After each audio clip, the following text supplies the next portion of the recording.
வணக்கங்க. இது அங்காளம்மன் சத்யா வீடியோ. இது ரொம்ப முக்கியமான விஷயம் கேட்டுக்கோங்க. என்னன்னாங்க, இப்போ அங்காள பரமேஸ்வரி எவ்வளோ ஒரு ஆங்கார ரூபமோ, அதே அளவுக்கு அந்த அம்மா ரொம்ப பொசசிவ்ங்க. எப்படின்னா, நம்ம பக்தர்னா அந்த அம்மா அப்படியே உயிரையே குடுக்கும். அவங்களுக்கு ஏதாவது ஒரு பிரச்சனை வருதுன்னா, அவங்கள அப்படியே விடவே விடாது அந்த அம்மா.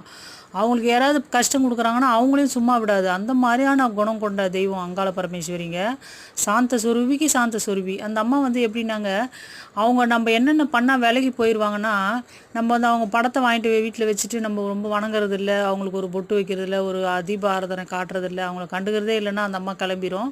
அதே மாதிரி இன்னொரு விஷயம் என்னன்னாங்க, அ திட்டுறது அவங்கள. அதாவது இது செஞ்சா தான் நீ இது தெய்வம், நீ எல்லாம் தெய்வமா? உனக்கு சக்தி இருக்கா? அப்படின்னு திட்டுறது. அப்புறம் வந்து டிமாண்ட் பண்ணுறது. இது வந்து நீங்க இது செஞ்சா தான் உங்களுக்கு வந்து நான் இந்த படையல் போடுவேன், இத பண்ணுவேன், அத பண்ணுவேன். அவங்கள வந்து ஒரு மாரி டிமாண்ட் பண்ணுறது. அந்த மாரி விஷயங்கள்லாம் பண்ணும்போதோ, இல்ல நடவடிக்கை சரியில்ல, அந்த மாரியான கெட்ட பழக்கங்கள்லாம் இருக்குன்னா, அந்த அம்மா விலகிடும் அவங்கள